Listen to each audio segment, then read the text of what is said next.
Hello everyone, welcome back to another lesson of learning Kurdish language, and this is our 20th lesson. And in this video I'll talk about prepositions, and please be noted that it is its first part of prepositions. In this video I'm not going to talk a lot about different prepositions in Kurdish, but I will only talk about 4 of them, but in next video, which I don't promise when it will be, uploaded to my channel, but in next video, I will, in part 2, I will talk about almost all, prepositions in Kurdish. But in this video, I'm going to give you a very good starting point. So yeah, and as you know, it's been a long time I haven't made a new video, especially learning Kurdish language, because I was busy as usual, and I'm actually going through change. I'm about to get into a very new stage in my life. So a lot of things is changing, and I'm I'm suddenly very busy and everything. And Eminem has a song. It's called "I'm Going Through Change," and you guys must listen to it. It's really a great song. Anyway, let's start. Okay. Because in Kurdish we do not just have prepositions, we have circumpositions and postpositions as well. Anyway, let's start. So what is a preposition? Prepositions are words such as in, on, with, etc. They, within a sentence, link words together. And prepositions, they do not have a meaning by themselves alone. They are not lexical items. They do not really possess meaning, but when they combine with they can link other words together, combine other words together, etc. So this is what they function, and we have different types of prepositions. For example, we have prepositions of time, of place, of agent, direction, phrase, instrument, etc. And not necessarily one preposition does one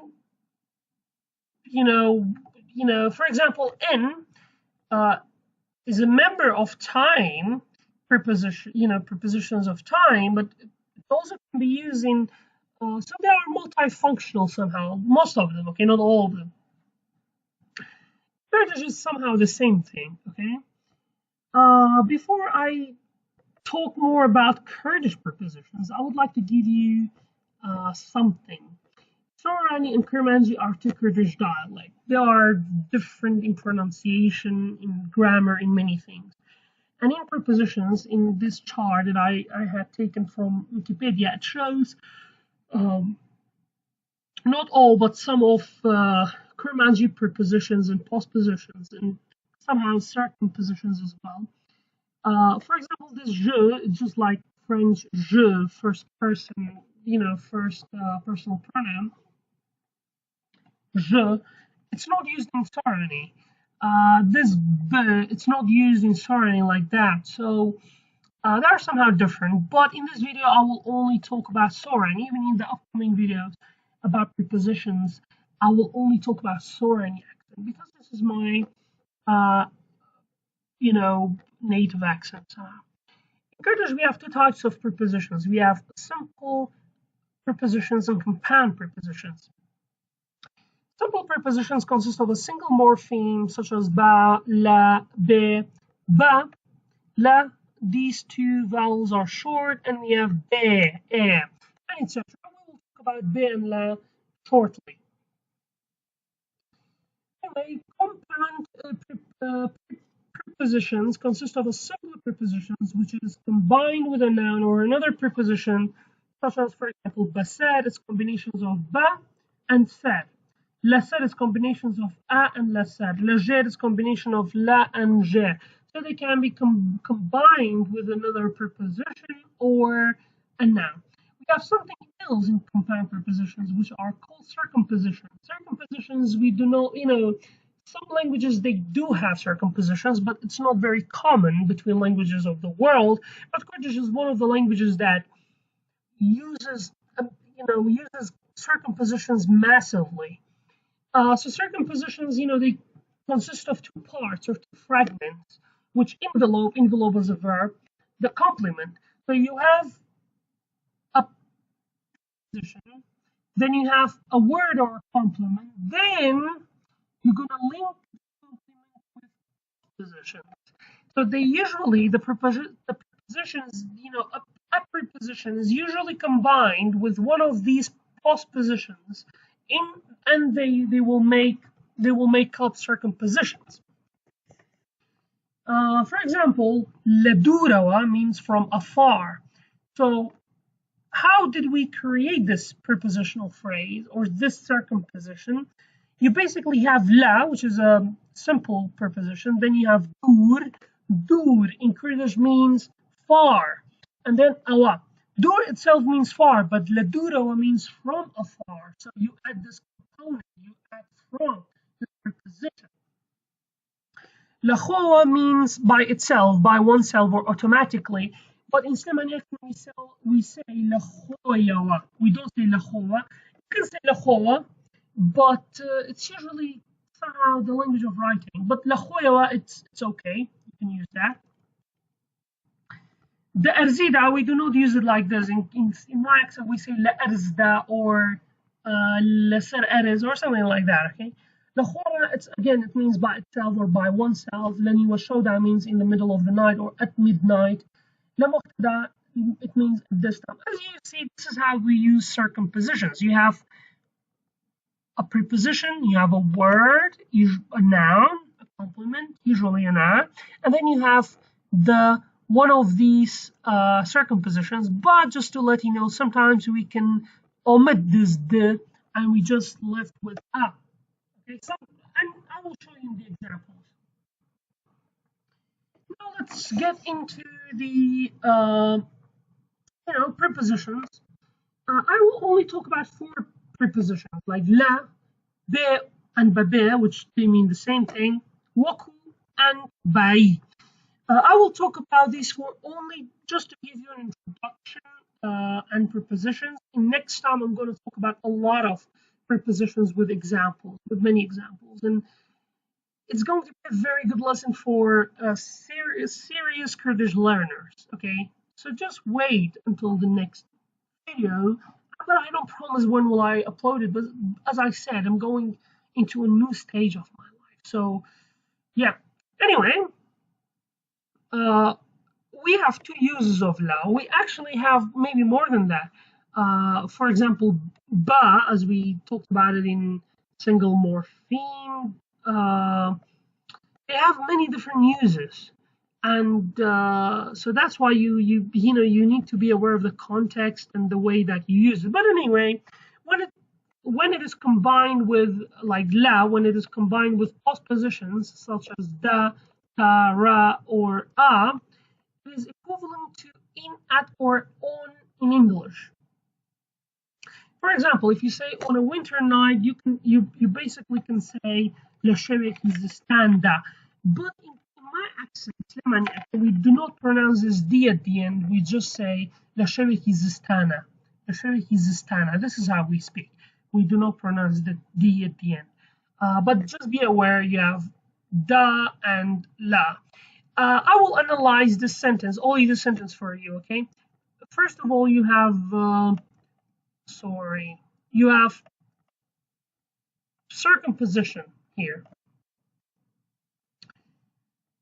This ek, this is basically, it means a in English. It's basically a suffix we added to a noun to make it indefinite. Let me mark it in another color. Then you have show. Show is basically a word. It means night.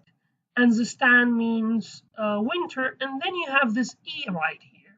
This e is called izafe in Farsi or Persian, but in Kurdish we say yidanapal. Basically, when you have 2 nouns together, when they modify each other, you need to add this yi. It's basically equivalent to of in English, and it is analogically very similar to de in French. Like, for example, je suis professeur d'anglais. This d'anglais, this d, is somehow has the same function as this e here, right here. If you say in my father's house or at my father's house, I think they are similar. At my father's house, in my father's house. Lamali balkma. So it's actually lamali balkum da, but we in some way we do not pronounce b, so we say lamali balkma. But we in this prepositional phrase, I don't know, somehow it's possible to just say lamali balkum, which is, you just use it in its very simple form without making it a circumposition.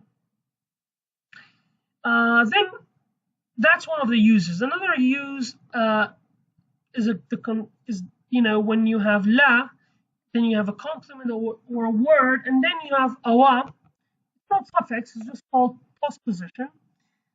Together with la, they are circumposition. Anyway, this construction corresponds to from in English. For example, I came here from Slemani. In Kurdish, you say min la Slemani wa hatun bo'er. Slemani is a city in Kurdistan, in KRG, Kurdistan Regional Government. Well, it's the city that I was born in. So min la Slemani wa hatun bo'er. Men, I, la, awa means from. Slemani, min la Slemani wa hatun came. Era means here. Bo era means to here. So this bo is actually a prepositions, which I will talk about its functions in next video because sometimes they are deceptive. I came here from Slemani. That doesn't mean you are from there. That doesn't mean you were born there or you are from. Slemani is not necessarily your hometown. It basically means you returned from there, you came from there, you visited this city from there. Okay, this is how you use it. You just could say min leslemaniatum or just leslemaniatum without min or without bo'era. You just can say leslemaniatum means I came from Slemani. I returned from Bazaar or I came back from home. I came back home from Bazaar. I'm sure everybody knows what bazaar is. If you don't know, just check it on Google. It's like a city center full of shops, spices, and etc. You can search on internet if you don't know what bazaar is. But I think everybody knows. The bazaar or garamo means I returned from bazaar, as you see. You have this la and we have this awa. Okay? You link this awa with the complement or the word. Let's go to our third prepositions. We have be and bebe. Be and bebe, they both use identically and analogically. They both not analogically, oh my god. They both, you can use them identically, interchangeably. They mean the same thing. They both mean without in English. Be or bebe, except be, it's a compound preposition. Be is a single morpheme preposition, which means simple. So be and bebe are used interchangeably and they are equivalent to without in English. For example, are you going out without me? Are you going out without me? So, with the raising tone, you make it a question, an interrogative sentence. Babemen arona darawa. You also could say babemen achna darawa. Both means both means the same thing. Babemen arona darawa. Bebe means without. Men, me, going out. We could say bemen achna darawa. So you can say babemen. You can say bemen. You can use them interchangeably, and they mean exactly the same thing. Babemen arona darawa or bemen arona darawa, it's the same thing. Without me, life is not beautiful or isn't beautiful. Bemen jian khoshni. This khosh in Kurdish actually means a lot of things. It means nice, beautiful, handsome, delicious, tasty. It means a lot of things. But in this context, it somehow means beautiful. So without me, life is not beautiful. Bemen jian khoshni. I could say babemen. Babemen. I could use this. Babemen jian khoshni. Babemen jian khoshni. It means exactly the same thing. It's your choice which one would you like to use, be or babe. By the way, it's not be, it's not verb to be and babe in English, all right? It's not babe like, oh, how are you? How are you, babe? Howdy, babe. aloha, babe. You know, it's not like that. Like babe and be no. It's babe. Yeah. Another expression in Kurdish is be'aql. If you cannot pronounce this letter, you can pronounce it as a. Be'aql. Be'aql. Some people pronounce it as aql. Some people pronounces it as aql.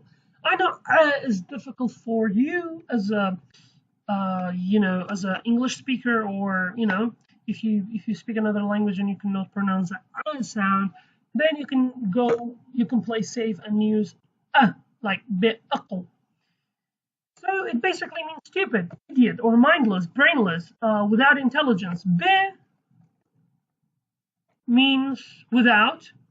Aql means intellect or intelligence or brain or mind. So be'aql means brainless or stupid, mindless, etc. But you cannot say be'aql. You cannot say that. But be'aql, it means you are stupid. Without science, we cannot progress. Bezanist, I mean, you could say bezanist. It's still, acceptable. Bezanist, or bezanist, without science, we cannot progress. Zanist means science in Kurdish. Last, well, not last, like this one is the third preposition. Okay. Waku, it's basically used for analogy. Waku means like. Waku. It is used to show similarities between two words. For example, my daughter is like me. Like here means like similar, identical, analogy. My daughter is like me, or my daughter is similar to me, is identical to me. My daughter is like me. Like this, waku ama. If you say do like this, you can say waku ama bika. Bika means do or do it. Waku ama bika means do like this or do it like this. Be like me. Be like me means waku minba. Be like me. Do like me, be like me. Waku minba. The last but not least, because in next lesson I will talk about almost all the prepositions. But anyway, in some of the textbooks, well, not some of the textbooks, one of the textbooks that I've seen of Kurdish grammar, they say by. But this is not true. You have to add another e. Because the e is very long at the end. You stress it. You need to have two e's. One is like this one is consonant. The last one is vowel. So by. And this is, this prepositions comes handy when you want to buy something, because it means for the price of. It is used to show the price or value of something, not just price, but even value of something. For example, if you say how much does it cost, a really survival sentence, interrogative question, ama bai chanda. You can say ama bai chanda, you can say ama bai chanda. As I said in Slemani, we do not pronounce D. You just simply say bai chana or bai chanda. But as I said, we do not pronounce D. And then, just for information, that's why I made it green. You can say bachana. Not use bai, but you just can use ba. It's another preposition. Bachana. As easy as that, as simple as that. Then you have I know him. It doesn't really, this sentence does not really translate to this, I know him. But I put these two exclamation marks because it's a proverb. Chom azanim bai chana. Chom means myself. Azanim, I know. Bai chana. How much does he cost? Wait, well, you don't you do not really mean how much does he cost. You really mean what is his value? I know his value. This is how you can translate it. I know his value, or I know him. For example, you don't like someone. You and your friend and you and your friend are sitting down somewhere, and someone goes by, and you hate that person. When this guy says hello and he goes away, you tell your friend, "Oh, homazanam baichana. I know him very well." It's somehow to say, "I know him very well." It's not just used in fighting though, but mostly it has bad connotation somehow. But it means like, oh, I know him very well, or I know his value very well. something like that. It's a little bit difficult to um, translate these proverbial sentences. Anyway, that's it for our lesson today, and stay tuned for the next lesson. I'm not sure when will it be, and I might stop making lessons of Kurdish language. I'm not sure, but we will see. Okay, but for sure, next time I'm gonna upload the part two of prepositions, and this time I will talk about next time I will talk about almost all prepositions in Kurdish. So don't worry about it. Have a nice time, and until next lesson, just bye bye and take care.